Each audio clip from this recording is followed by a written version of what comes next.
What's up, guys? Coming to you today with a full slate of MLB action on Wednesday, September 24th. We're going to give out plays on every MLB game on the slate. I'll give you my favorite underdog pick of the day and my massive lock, my pick that regardless of price, I think is the best chance of cashing today. Slam that like button and subscribe to the channel to make sure you keep seeing these videos every single day, and let us know what you're thinking in the comments. I personally read and answer every comment I get. Check the pinned comment throughout the day to see our favorite picks, and you should definitely check back a couple of times throughout the day to see if there are any changes with injury news coming out and starters being confirmed. Yesterday, guys, we still have one game going, but we did get off to a good start there in the Pirates-Reds game. Now, saying we got off to a good start there is a little bit of a misnomer because we got off to a terrible start in that game with 6 runs scored in the second inning. But that was it for the entire game, so we ended up cashing our under to start the day.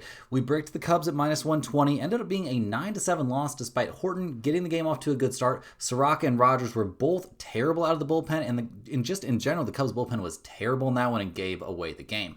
We still have the Royals live at -150. They're up 3-2 against the Angels there in the top of the 6th. We cashed our dog of the day and our lock of the day. We had Cleveland at +130 as our dog of the day, a 5-2 win thanks to a pretty solid offensive day, and they took advantage of that bad Detroit bullpen as soon as Skubal went out of the game. Hopefully, David Fry is going to be okay. Getting hit in the face like that was insanely scary. That was really, really tough to watch. I don't have any current updates on it, but I hope that he's going to be okay. We also cashed the Yankees at -250 as our massive lock of the day. The hot run on the lock of the day continues with a walk-off win there for the Yankees in their 3-2 win. Luis Gil was very good over his 6 innings, and despite Shane Smith being lights out for the White Sox, their bullpen found a way to eventually lose the game for him. So at least a 3-2 day locked up, potentially a 4-1 day. So a nice little run for us here. We're going to hope we can keep things rolling in the right direction as we head into a very, very busy slate out there on Wednesday. Tons of MLB action. So let's go ahead and dive in. Right now, we're going to be looking at the Washington Nationals going on the road to take on the Atlanta Braves in what is our only day game. We've got one day game, one afternoon game, and then a full slate of evening games. The Nationals come into this game 64-94 on the year, obviously way out of contention for anything. They've lost the first 2 games of this series. They're going to hand the ball in this one to young Andrew Alvarez. This 26-year-old lefty is 1-1 on the year, a 2.84 ERA. Got off to a pretty good start to his year. Good starts against the Marlins, Cubs, and Pirates, but then got absolutely obliterated by the Mets the last time he was out there. So I'm a little bit worried about him coming into this game. We'll see what he can do, but whenever he comes out of the game, you know that Nationals bullpen is just going to continue to be awful. They've been the worst bullpen in the majors this year by a pretty solid margin. Now, the offense hasn't been great recently either. I mean, 2, 5, 3, 5, and 6 over their last few isn't devastatingly bad, but over the course of the year, this team's been right around 20th or maybe a little bit below in most of the major categories. Not a lot of dudes they're running up there to the plate are super scary, so not super high on the Nationals offense, and they're taking on a Braves team that's just casually playing their best ball of the season. They've been eliminated. They're 75-83 on the year, but they've won 10 straight games now. They're going to hand the ball in this one to Bryce Elder, who's 8-10 on the year, a 5.36 ERA.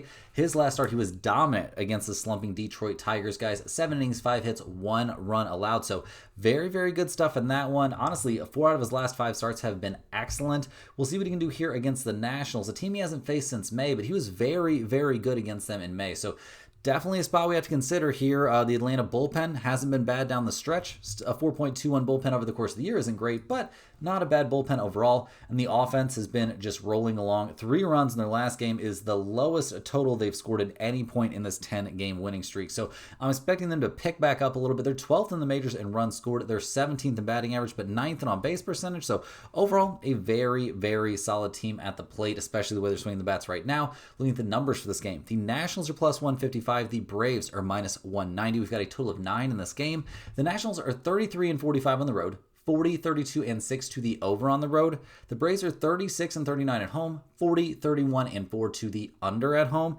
I'm not going to get on the under in this game, really. I can understand why you might want to, but I don't love it. I will take the Braves here at -190, but with Bryce Elder on the mound, I would hope that we could find somewhere better, in a better place to have our lock of the day. Next on the docket, guys, we're looking at the Milwaukee Brewers going on the road to take on the San Diego Padres. The Brewers and Padres are actually playing right now in the middle of the 7th inning with the Padres up 6-0. So Milwaukee in trouble in that one. Obviously, you know, the way things are looking, they've easily wrapped things up there in the NL Central, I believe. Yeah, they've easily wrapped things up in the NL Central. They're, 95 wins. They're looking like very, very likely to wrap things up there in the National League as well. So we'll see if they can do that. They're going to hand the ball ball in this game to Quinn Priester. He's 13-2 on the year, a 3.25 ERA. His last start was pretty solid against the Angels, 5 2/3 innings, 3 hits, 2 earned runs allowed, and struck out 10 in that game. The Brewers just never lose when this kid's on the mound. They haven't lost a game with him starting since all the way back on May 30th. Absolutely insane stuff. In terms of history against the Padres this season, this will be the first time he faces them. So we'll see how that goes, but it's not like the Padres are the best offensive team. Although 6 runs in their current game, maybe they're hitting the ball a little bit better now. The bullpen for the Brewers has not been amazing this year, but it's been much better down the stretch. A 3.71 bullpen ERA, not too bad. Offensively, they've taken a little bit of a step back recently. Maybe they're just not quite all the way locked in. I mean, 0 runs through 7 innings in their current game. 4, 1, 3, 1, and 5 in the few games before that. Just not hitting the ball great. They're second in the majors in runs scored, second in batting average over the course of the year, but right now, not swinging the hottest bats. So we'll see what they can do here against the Padres, who had won 3 straight going into game 2 of this series. They're 2.5 games back of the Dodgers, who are up 3-0 against the Diamondbacks. So looking like it's going to be pretty tough for them to catch the Dodgers. In terms of the wild card situation, they're 5 games up on the Mets, so not a lot of pressure there. They'll hand the ball in this one to Dylan Cease. He's 8-12 on the year, a 4.64 bullpen or 4.64 ERA. His last start, not so hot there against the White Sox. 6 innings, 4 hits, 4 earned runs allowed. Gave up a home run in that game. Struck out 6 and walked 3. Had some pretty good starts against the Rockies, so I guess congrats on that. But we'll see what he can do here against the Brewers, a team he hasn't faced this year, but I mean, I'm not super high on what we've seen from Dylan Cease this season. On the other hand, guys, the Padres' bullpen's been amazing. Best bullpen in baseball, hands down, not even close. The offense has been a little bit better recently. I mean, 6, 5, 3, and 7 over their last few is hot hitting for a team that has been pretty bad at the plate this year. They're 19th in runs scored, 23rd in slugging percentage, so we'll see what they can come up with here, but not a team that really gets after it too aggressively at the plate. So, looking at the numbers for this game, the Brewers are plus 115, the Padres are minus 140, totals out there of 8 or 7.5.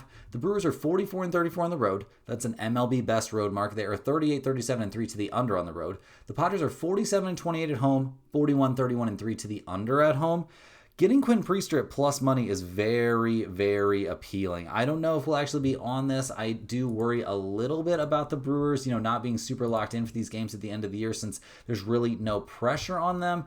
I am going to lean towards the Brewers here at plus 115, though, and they're going on the list as a potential dog of the day. Next on the docket, we're looking at the Tampa Bay Rays heading to Baltimore to take on the Orioles. The Rays took the 6-0 loss there in Game 1 of this series, and it's 76-81 on the year. They are, I believe, they're eliminated from playoff contention. Can't even make a wild card run at this point. They're going to hand the ball to Shane Baz. He's 10-12 on the year, a 4.99 ERA. This young 26-year-old's had a pretty good season up with the big leagues, and is coming off a great start against the Blue Jays. 5 innings, 2 hits, no runs allowed. Very, very good work there. A nice bounce back after struggling against the Cubs, but generally, he's throwing the ball pretty well here down the stretch.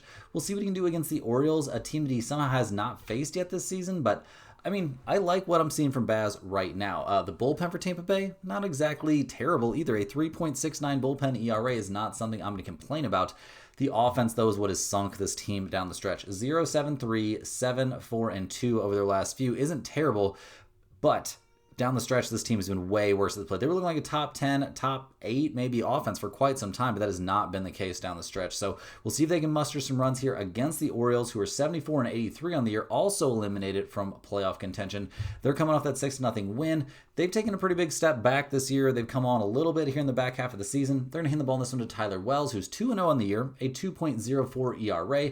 He's only made 3 starts this season, but they've all been very, very good. Dominated the Padres over 5 innings, dominated the Pirates over 6 2/3, and then his last time on the mound, 6 innings, 4 hits, 1 earned run there against the White Sox. Elite level stuff there from Tyler Wells. So gotta love him here in this matchup against the Rays, who are not hitting the ball great. I do worry about that Baltimore bullpen. A 4.64 bullpen ERA is not great. It's been a big problem for this team this season, but not nearly as big of a problem as the drop-off they had from last year in terms of offensive production. They're 20th in slugging percentage. They're 24th in runs scored. This is one of the scariest power-hitting offenses in Major League Baseball, and in recent memory last season, that has just not been the case at all this year. So, looking at the numbers here, guys, the Rays are minus 103, the Orioles are minus 115. Got a total of 8.5 in this game. Tampa Bay's 35-40 on the road, 37-34-4 to the under on the road. The Orioles are 37-41 at home, 43-33-2 to the under at home.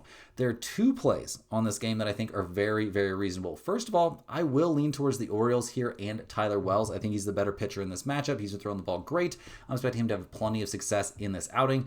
In terms of the total, I'll definitely take under 8.5. I would think this game should be an 8, maybe even a 7.5 with these two dudes on the mound. I know the Orioles bullpen isn't good, but I think we see very little offense overall in this game. Hey guys, hopping here with a quick shout out to the sponsor of today and every day's video, and that is stumpthespread.com. Click the link in the description to go over there and see the top confidence picks from our entire team of experienced cappers. Right now, our premium members are getting daily MLB, UFC, NFL, and college football picks. We also have NHL hockey right around the corner, so definitely want to get over there to stumpthespread.com and check out the sale that we're running on an NHL full season package. It definitely might be worth the while if you're big into NHL hockey betting.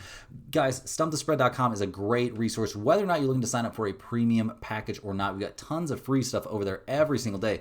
Free picks that are exclusively posted over there, not considered in these, in these videos. We also have our free to use bet size calculator. It's just a very, very good resource. You definitely want to get over there and check that out. And also, that's where you'll find our premium top confidence picks, which might not and usually will not always match what you see here in the videos, as I'm not the premium NFL, NHL, UFC, MLB, or NCAA football handicapper. We've got a team of experts over there covering all those sports. Each one has over a decade's worth of experience looking at his specific sport, and it's been a pretty good MLB season overall, guys. A very, very hot month of July really, really put us just comfortably in the black for the year, and just overall, I mean, a little bit rough the last couple days. If the Giants can hold on today, though, it'll end up being a pretty okay day out there, and they're up 7-3, so that one is looking pretty good as our biggest unit play of the day. But definitely want to get over there to Stump the Spread, check all of the premium stuff out, but you want to get on that free email list as well. It's very easy. You just click the link in the description to go over to stumpthespread.com. You set up a free account over there. All they need is your name and your email address. That is it. And you'll get one email straight to your inbox every single day. There'll be at least one free pick in there, oftentimes two free picks. Information on niche sports betting like golf, NASCAR, tennis, WNBA is often covered in there. And WNBA probably not going to be in the free email picks next season. It's probably going in the premium section because we've just had so much success covering WNBA this year. So definitely want to get over there and get on that email list. There's also parlays included in those emails as well. So it's a great resource, guys. It's absolutely free every single day straight to your inbox. If you're having trouble getting those emails, definitely check your spam folder. Every once in a while, they can end up in there. Also, if you're a huge fan of what you're seeing here every single day, you can click that little join button right below the video to sign up for a YouTube channel membership. YouTube channel members are eligible for our members-only giveaways. They get their name up on screen in every video. They also get early access to all of our videos, but it's the giveaways that I think really pull the people in, guys. It's we give away a Stump the Spread hoodie every single week to one random channel member. We spin the big wheel every single week. I think this month's giveaway is going to be on the 29th, I believe, or something. You double check. It's on the screen right now, but definitely want to get in on that, guys. It's pretty fun. I like doing that every single week, and it's really nice to give away a hoodie every single week to somebody who's usually pretty freaking excited to get it. So definitely, if you're interested in signing up for a channel membership, click that little join button. But guys, we got to dive back in. We've got a ton more games to cover here on a very, very busy Wednesday. And next up, we're going to be looking at the Detroit Tigers going on the road to take on the Cleveland Guardians. The Tigers continue to flounder, guys. They take a 7th straight loss. They are now tied with Cleveland for the top spot in the AL Central. Pretty brutal after it looked like they had that sewed up for quite some time. Also, slam that thumbs up button if you enjoyed cashing Cleveland with us yesterday as our dog of the day. The Tigers are going to hand the ball in this one to Jack Flaherty. He's 8-14 on the year, a 4.60 ERA. His last start was against the Guardians. He was dominant over 5 innings. 5 innings, 3 hits, 1 earned run allowed. He's been throwing the ball really, really well lately, but Detroit managed to lose that game 4-0. Having a bad bullpen is a pretty rough thing to have at this point in the year. A 4.14 bullpen ERA. If you're trying to be a World Series contender, you're going to need a better bullpen than that. The offense also has been really bad during this stretch. 2-2, 5-1, 1-0 over their last few games. Brutal stuff. They're down to 9th in the majors in runs scored, 15th in batting average, and yeah, it's not looking good for them right now. I could honestly see the Tigers in significant trouble. They could end up missing the playoffs at this point. They're only a half game up on the Astros for the last spot in the American League wildcard hunt. It's not looking good. It is not looking good. So looking at the Guardians here, they're looking great. They just, had their long winning streak snapped by losing that one game against the Twins, but they immediately bounced back and beat the Tigers here. They're going to hand the ball in game 2 of this series to Tanner Bybee. He's 11-11 on the year, a 4.34 ERA. This young 26-year-old had a little bit of a bumpy season at times, but he's coming off an excellent start against Detroit. 6 innings, 4 hits, 1 earned run allowed, struck out 8 and walked 2. Start before that, he threw a complete game 2-hitter with 10 strikeouts against the White Sox. He is peaking at absolutely the perfect time. And in addition to Bybee being in good shape out there on the mound, the Cleveland bullpen's been fantastic this season. A 3.50 bullpen ERA has them right there in the top 3, top 4 bullpens in all of Major League Baseball. The offense has been a problem. Most of the season for this team, it's been a bit of a struggle. Now, lately, it's looked a bit better. 5, 2, 8, 6, 6, 3, and 4 over their last few games is much better. Jose Ramirez has hit the ball well. Just as a team, they're finding a way to manufacture runs. Now, brutal stuff seeing Fry get nailed in the face with that fastball on that bunt attempt. That was just that was tough to watch. But hopefully he'll be okay. He's hospitalized right now. That's the latest that I have on. He's in the hospital, so we'll see how it goes. I don't know. Hope the guy's okay because that was pretty brutal stuff. But looking at the numbers for this game, guys, the Tigers are plus 105. The Guardians are minus 125. A total of 7.5 in this one. Detroit's 39-36 on the road, 42-32-1 to the over on the road. Cleveland's 41-34 at home, 38-34-3 to the under at home. I think under 7.5, very live in this game. I think no run first inning, very, very live in this game as well. In terms of a side, I will certainly be siding with the Guardians here at minus 125. The Tigers are falling apart right now. I hope the Guardians aren't too shook up by watching their teammate and friend get nailed in the face, but really, I think they're in great shape to win this game, and I think the under is a good bet on this one as well. Next up, guys, we're looking at the Pittsburgh Pirates going on the road to take on the Cincinnati Reds. The Pirates at 68-89 on the year have been eliminated for quite some time, but they're trying to play spoiler here against their NL Central rivals, taking down the Reds 4-2 in game 1 of this series. The Pirates will hand the ball in this one to Paul Skeens. He's had a great year, 10-10 on the season, a 2.03 ERA. His last start did not go well. 3 2/3 innings, 7 hits, 3 earned runs allowed there against the Cubs in a 4-1 loss. Clearly just did not have it in that outing. So we'll see if he's got a bounce back in him here going up against the Reds, a team he had a really good start against back on August 7th in a 7-0 win there for the Pirates. So we'll see what Skeens can look like. I know they're trying not to overwork him here at the end of another wasted season of his very, very promising career. We'll see how this one goes. The Pirates bullpen hasn't been terrible down the stretch. A 3.89 bullpen ERA is pretty respectable. Offensively, 4-11-2 over their last 3 games is a pretty good look for what's been the worst offense in the majors this season. I mean, they're last in runs scored, they are last in slugging percentage, and 28th in batting average. Don't have a lot of great things to say about the Pirates at the plate this year. So we'll see what they can do here on the road against the Cincinnati Reds, who, thanks to that loss, currently find themselves 1 full game back of the New York Mets for the last playoff spot there in the National League. They're a game and a half. The Diamondbacks are a game and a half back, so a 3-team race for 1 spot. We'll see who comes out on top. The Reds will hand the ball in this game to Hunter Green, who's 7-4 on the year, a 2.74 ERA. His last start was a complete game 1-hitter against the Cubs. 9 innings, 1 hit, 9 strikeouts, 1 walk. Dominant stuff. He's thrown the ball really, really well. We'll see what he can do here against the Pirates, a team he hasn't faced since April, but he dominated them over 7 innings. Honestly, Hunter Green is going to put up a crazy performance against the Pirates in this one. I have very little doubt in my mind. The Reds' bullpen has been right there around what Pittsburgh's been doing recently. Not a terrible bullpen, but not exactly in the elite category. The offense also has been amazing. I mean, 2-1, 6-7, and 1 over their last few games. Not a lot of super crazy power numbers coming out of the Reds. I mean, they're 21st in slugging percentage and 19th in batting average, so they got to manufacture runs. Sometimes they can get that done. Sometimes it's a little bit more of a struggle. So looking at the numbers for this game, the Pirates are plus 100. The Reds are minus 120. We've got a total of 7 in this game. The Pirates are 23-52 on the road. 45-27-3 to the under on the road. That's actually an MLB best to the under when playing away from home. The Reds are 44-33 at home. 43-26-8 to the under at home.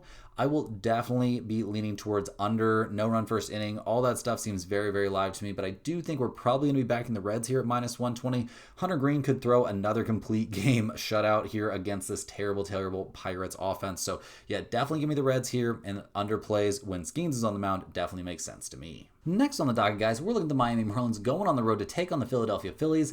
The Marlins are eliminated, or not eliminated yet, from playoff contention. They're 4.5 games back in the wild card race, so they're going to need a lot of help, and they're going to need to keep winning. But they're on a 7-game winning streak right now, taking down the Phillies 6-5 in a crazy extra inning game. that was pretty nuts. That was pretty nuts. They're gonna hand the ball in this one to Ryan Weathers, who's 2-1 on the year, a 3.21 ERA. His last start did not go great against the Rockies. Now the Marlins did win that game 8-4, but he only lasted 4 innings, gave up 8 hits and 3 earned runs. Definitely gonna have to throw the ball a little bit better here against a Phillies team that is not out of things to play for yet. Obviously, Weathers missing a ton of time this year. Not expecting him to be insanely sharp coming back, but we'll see what we get out of him here. The Marlins bullpen, on the other hand, has not been great. Pretty terrible, actually. A 4.32 bullpen ERA. Offensively, they've been finding a way to get the job done. I mean, 6-4, 4-6 over their last few is not amazing, though. This season, they're 16th in runs scored. They're 18th in slugging percentage. So we'll see what they can do here against the Phillies, who at 92 and 65 on the year have lost 3 in a row. That's got to be a little bit irritating. They're currently just trying to, find a way to put some pressure there on the Brewers for the top spot in the National League, but you're going to have to win games to do that. The Phillies will hand the ball in this one to Jesus Luzardo. He's 14 and 7 on the year, a 4.08 ERA. His last start, a little bit problematic. 7 innings, 6 hits, 4 earned runs allowed there against the Dodgers in a 5-0 loss. He went 8 innings, gave up 5 hits and 4 earned runs against the Mets. The start before that, the last time he faced the Marlins was not very long ago, back on the 6th, and he had a pretty good outing. 6 innings, 5 hits, 2 earned runs, so we'll see what he can do in this one. The Phillies bullpen is a huge concern. A 4.31 bullpen ERA makes me struggle to take this team very seriously in the playoffs. Offensively, they can put up big numbers. They're 7th in runs scored. They're 3rd in batting average. They've scored 5, 2, 3, 8, and 0 over their last few games. So not exactly filling me with tons of confidence here. So looking at the numbers, the Marlins are plus 165. The Phillies are minus 195. We've got a total of 8.5 in this game. The Marlins are 40 and 38 on the road. 40, 36, and 2 to the over on the road. The Phillies are an MLB best 52 and 24 at home. They're 39, 32, and 4 to the over at home. You could maybe talk me into over 8.5 in this game. I will be siding with the Marlins in terms of the side here, though. I don't love what the Phillies are doing right now. I'm definitely not taking them as 2-1 favorites. This isn't going anywhere near the pinned comment, but I do think the Marlins are the side showing the most value. Next on the docket, guys, we're looking at the Chicago White Sox heading to New York to take on the Yankees. The White Sox took the 3-2 loss there yesterday, so slam that thumbs up button if you enjoyed cashing the Yankees yesterday as our lock of the day. Benintendi going to be moved to the IL there with that Achilles complaint, and the White Sox don't have a confirmed starter yet for this game, so that's why we don't have any confirmed numbers. Don't really know who they're going to throw out there on the mound. Obviously, this is a team with very little left to play for this season. The bullpen's been slightly less bad than you would expect. The offense has not been great recently, though. 2, 2, and 3 runs over their last few games. So we'll see what they can do here against a Yankees team that needs these wins. They're only 1 game back now, the Toronto Blue Jays. They've won 6 out of their last 7, so they're feeling pretty good here. They're in the ball to Max Fried, who's 18 and 5 on the year, a 2.92 ERA, coming off a dominant start there at Camden Yards, where he just obliterated the Orioles. 7 innings, 3 hits, no runs allowed, and struck out 13. So in this matchup going up against the White Sox, I'm not expecting him to have too much trouble. Obviously, he hasn't faced the White Sox at all this year. Is that true? Yeah, he hasn't faced the White Sox yet this season. So I think he's going to be just fine. I will always worry a little bit about that Yankees bullpen. It is atrocious, but the offense is figuring things out. Only 3 runs yesterday. I think we're going to see them put up more than 3 in this one, especially against whoever the White Sox end up running out there. The Yankees are 1st in the majors in runs scored, 1st in slugging percentage, 3rd in on-base percentage. Probably the scariest offense in the majors. Obviously, that has to be a wait and see spot until we see who the White Sox are going to put on the mound, but we're very likely to be leaning towards the Yankees. Rolling right along here, guys. We're looking at the Boston Red Sox going on the road to take on the Toronto Blue Jays. The Red Sox at 86 and 71 on the year just got a very nice 4-1 win against Toronto in Game 1 of this series. They currently find themselves, trailing 4 games back there in the AL East in terms of the wild card hunt out there in the American League. They're 1 game up on the Tigers and the Astros, or I guess 1.5 games up on the Astros. So yeah, very, very close run thing there in the American League. The Red Sox will hand the ball in this one to Garrett Crochet. He's 17 and 5 on the year, a 2.69 ERA. His last start, excellent stuff against the Rays. 6 innings, 4 hits, 3 earned runs. So I guess excellent is maybe a little bit strong. We've seen Crochet generally be better than that, but his last 2 outings, putting up lots of strikeouts still, but also giving up some hits, giving up some runs. So we'll see if we can get it under control here against the Red Sox, or here against the Blue Jays. I will mention that the Red Sox are 6-0 in his last 6 starts, for what that's worth. Now, in terms of history against Toronto this season, he hasn't faced them since back in April, and he was very good in that outing. So we'll see what he looks like. I'm expecting good stuff from Garrett Crochet. I know that's not a huge shock. The Boston bullpen's been excellent as well. The second best bullpen right now with a 3.45 bullpen ERA. The offense, 4-3-6, 11, 3, and 5 over their last few. They're hitting the ball pretty well. They are 6th in the majors in runs scored and 4th in batting average. That's kind of what you would expect, but it hasn't all been, amazing down the stretch. They've had their bad games. So we'll see what they can do here against the Blue Jays, who are in a little bit of a free fall at a pretty bad time. They've lost 5 out of their last 6. They're only a single game up on the Yankees now in the AL East. They're going to hand the ball to Max Scherzer in this game, who's 5-4 on the year, a 5.06 ERA. He's coming off a debacle there on the 19th, where he just got absolutely obliterated by the Royals. Not sure what was wrong with him there, but yeah, they're running him right back out there. Apparently they think he's going to be fine, just didn't have it that day. So we'll see how that goes. They're going to need him to stay out there for a bit because the bullpen has not been great this year. He hasn't faced the Red Sox this season either. So we'll see what Scherzer can do. See if that Toronto bullpen can have a good day, but that's all looking pretty rough. And the offense falling off all of a sudden is a disaster. They've scored 1-8, 1-1-0, and 1 over their last few games. Not a good time. Not a good time. They're 5th in the majors in runs scored. They're 1st in batting average and 1st in on-base percentage, but right now, some of the coldest bats in the majors. So, looking at the numbers for this game, the Red Sox are -140. The Blue Jays are +118. A total of 7.5 in this game. Boston's a 500 road team. They're 42-35 and 1 to the over on the road. Toronto is 50-25 at home, 44-29 and 2 to the over at home. With both teams showing trends towards the over here, you could actually talk me into it. Neither one of these starters has looked that sharp recently. I do kind of expect both to bounce back here. We'll see if that actually happens, but I will be leaning a little bit towards the over. In terms of a side, I'll definitely take the Red Sox, though. It's really not even much of a consideration here. I think they're going to win this game pretty comfortably. Haven't liked what I've seen from Scherzer recently. Crochet is a monster out there, and the Red Sox have a big edge on A, how hot they're hitting right now, and B, their bullpen. So definitely think this is a great spot to look at Boston. Rolling along here, guys, we're looking at the New York Mets heading to Wrigley to take on the Chicago Cubs. The Mets got the desperately needed 9-7 win there last night. It was a very close run thing. They had to make some moves there late in the game, but they did make it happen, eventually getting that win. They're going to hand the ball in this game to Johan Tong, who's 2-2 on the year, a 5.94 ERA. The young 22-year-old finally figured things out his last on the mound, going 5 innings, giving up 4 hits and 1 unearned run while striking out 8 in a 6-1 win against the Padres. His first 3 starts did not look great. So we'll see if he's really figured it out here as he goes up against the Cubs. The Mets bullpen has been kind of a disaster down the stretch, up to a 3.95 bullpen ERA. The offense finally popping off for 9 runs. I'm sure it feels great. They've scored 9, 2, 3, 12, 6, and 4 over their last few games. They're 11th in the majors in runs scored. They're 12th in batting average, 6th in on-base percentage. I mean, we'll see. We'll see what they can do at the plate. This team has really been struggling. Obviously, they're in desperation mode out there trying to hold on to that last wild card spot. Only 1 game up on the Reds and 1.5 games up on the Diamondbacks. Now, the Cubs don't have that much left to play for. Obviously, they're trying to hold off the Padres so they maintain that top wild card spot in the National League. They're going to hand the ball this one to Matthew Boyd, who's 13-8 on the year, a 3.20 ERA. His last couple starts have looked terrible, really struggling against the Pirates and the Rays.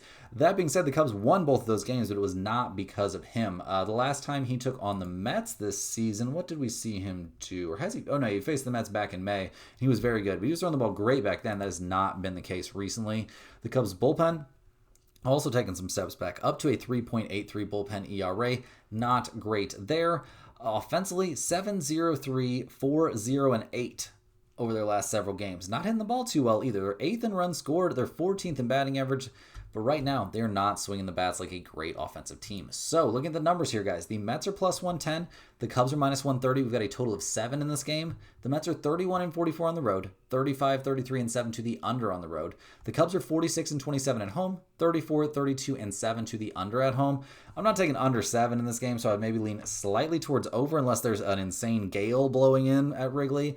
In terms of a side, I'm leaning towards the Mets at +110. I liked what I saw from Tong last time on the mound. Maybe he's figured things out. Matthew Boyd's looked bad. The Cubs do not look locked in on winning right now. So, yeah, I do think the desperation mode Mets probably find the way to get the job done in this one, and they're going on the list as a potential dog of the day. Next on the docket, guys, we're looking at the Minnesota Twins heading to Texas to take on the Rangers. The Twins have won their last 2 in a row, but at 68-89, they've been eliminated for quite some time now. They're going to hand the ball here to Taj Bradley, who's 6-8 on the year, a 5.20 ERA. He got obliterated by the Yankees his last time on the mound. Hasn't looked good in really his last 3 starts, and those are starts against the Yankees, Angels, and White Sox. So we'll see what he can do here against the Rangers. Obviously, a team that's got to be pretty dispirited and is one of the coldest teams in the majors right now. We'll see what Taj Bradley can do out there. Obviously, the bullpen for the Twins has been bad as well. A 4.65 bullpen ERA is a pretty big yikes. Offensively, 7, 6, 0, 0, and 2 over the last few games. Not a very good offensive team this season in general. 22nd in runs scored, 20th in on-base percentage, and those aren't numbers that are getting any better right now. So we'll see what they can do against the Rangers, who are now eliminated from the playoff race. 8 straight losses that'll do it to you guys. They got swept by the Astros, swept by the Marlins. A really tough look. They're going to hand the ball in this one to Jacob deGrom. He's 12-8 on the year, a 3.01 ERA. He got smashed by the Astros his last time out there and really hasn't looked that great in his last 3 starts. So we'll see if he's got anything left in the tank here going up against the Twins. I wouldn't exactly expect his motivation level to be super high. So we'll see how deGrom does out there. The Rangers bullpen's been decent this year for sure. One of the better 5 to 6 bullpens in the majors, but none of that was enough to outcarry a terrible offense, guys. They scored 1, 2, 3, 4, 2, 5, 3, and 2 over this losing streak. Yeah, that's why you're losing games, guys. They did have a lot of injuries, and they still have those injuries. Obviously, not trying to bring anybody back here for the end of the pointless end of the season. This has been a really bad offensive team this year. So looking at the numbers, guys, the Twins are plus 165. The Rangers are minus 200. Got a total of 7.5 in this game. The Twins 29-46 on the road. 38-34-3 to the under on the road. The Rangers are 47-31 at home. 48-29-1 to the under at home. I'm not going to get involved in the total in this game. I will lean towards the Twins at plus 165 here a little bit. The Rangers are going to be really depressed. I don't know how much deGrom's going to care about this or how much the Rangers bullpen's going to care about this or if their bat's going to get going. So I will take the big underdog here, but not a pinned comment play. Rolling right along here, guys, we're looking at the Kansas City Royals going on the road to take on the Los Angeles Angels. Unfortunately, no numbers out yet for this game. These two teams are playing right now in the top of the 8th inning, and the Royals are looking really good, up 8-2. So they're in great shape to win that game and, continue to try and stay alive there, barely in the wild card hunt. They're going to hand the ball in this one to Stephen Kolek. He's 5-6 on the year, a 3.54 ERA. He's thrown the ball great since coming over there from the Padres, giving up 1, 2, 1, and 1 earned runs over his 4 starts. Spanning starts against the Tigers, Twins, Guardians, and Mariners. So he's really done everything he possibly can. Now, the Royals are only 2-2 over those starts, but he's thrown the ball really, really well. We'll see what he can do here against the Angels. I'm expecting him to have a good outing. I'm expecting the Royals bullpen to continue to be very, very good. The question for this team is always, are they going to put up any offense? I mean, 8 runs in their current game is great, but over the course of the season, not great. 27th in runs scored, 22nd in on-base percentage. It's just been really, really rough for this team at the plate this season. So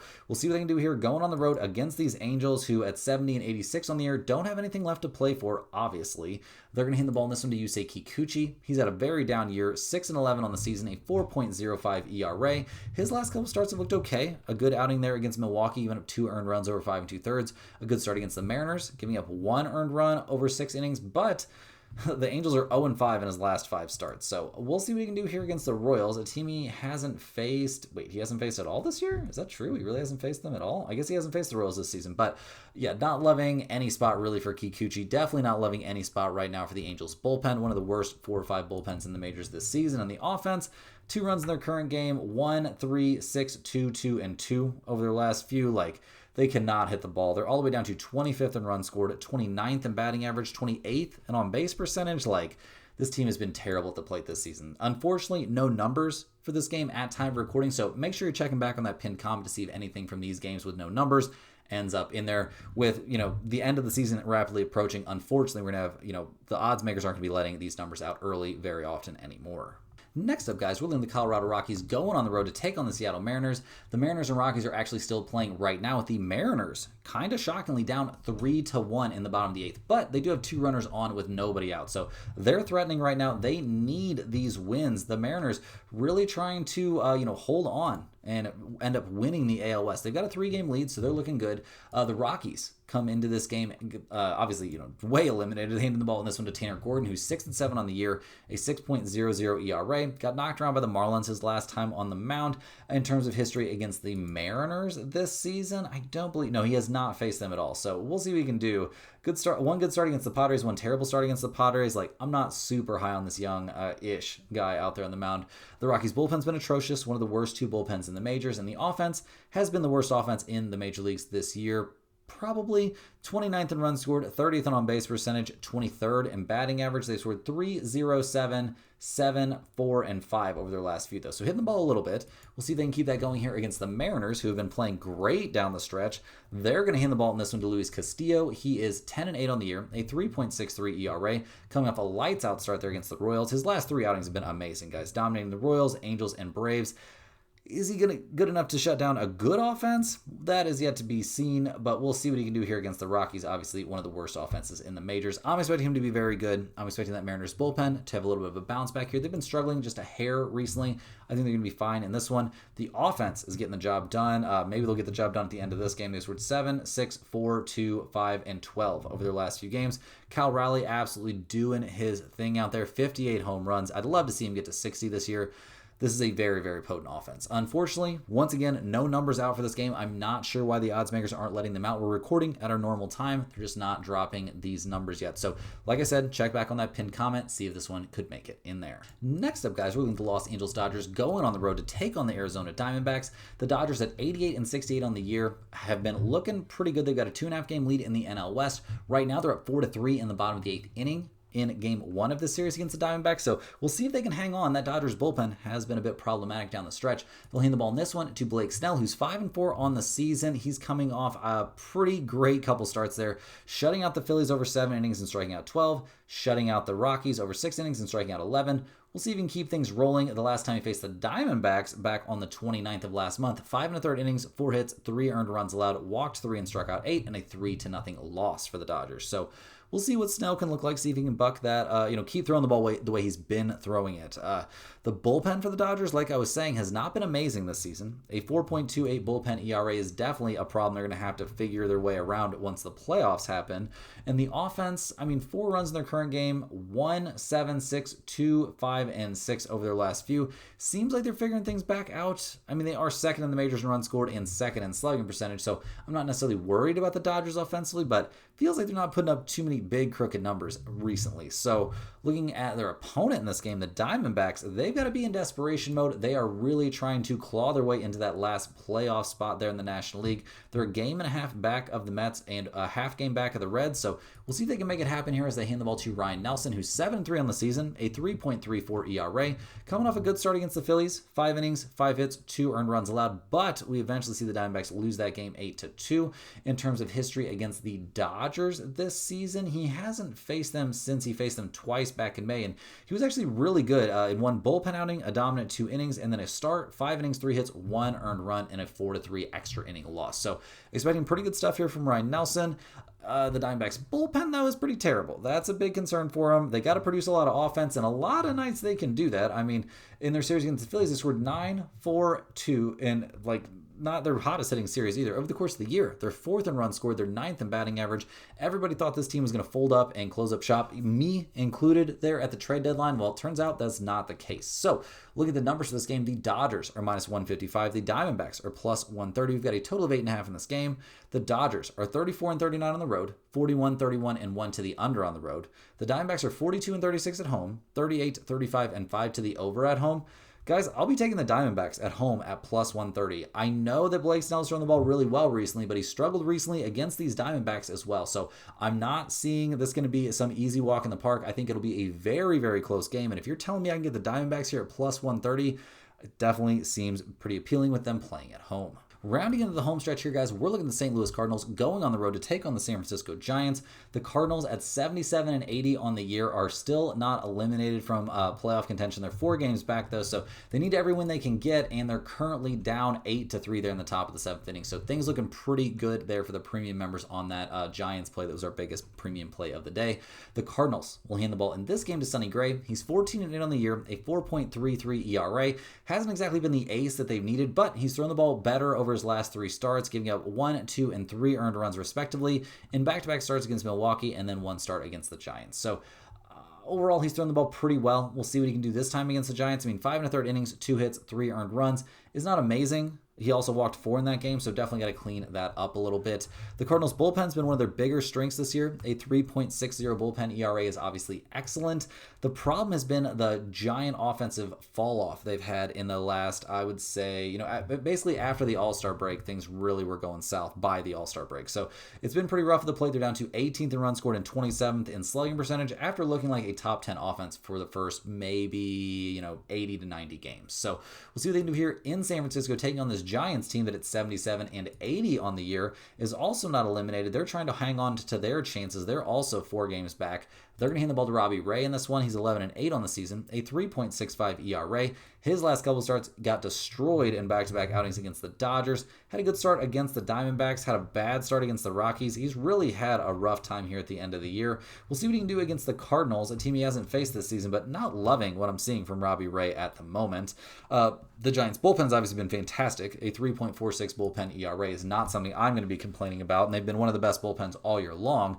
The offense, though, has been pretty abysmal. I know they put up 8 runs in their current game. Congrats, that's great. But over the course of the year, 26th in batting average and 26th in slugging percentage have led this to be a pretty bad team at the plate. They've hit the ball better down the stretch, I guess. 5-3, 5-3, and 1 over their last few. Still doesn't get me going too much. So, looking at the numbers for this game, the Cardinals are plus 110. The Giants are minus 130. Total out there of 7.5. The Cardinals are 32-43 on the road.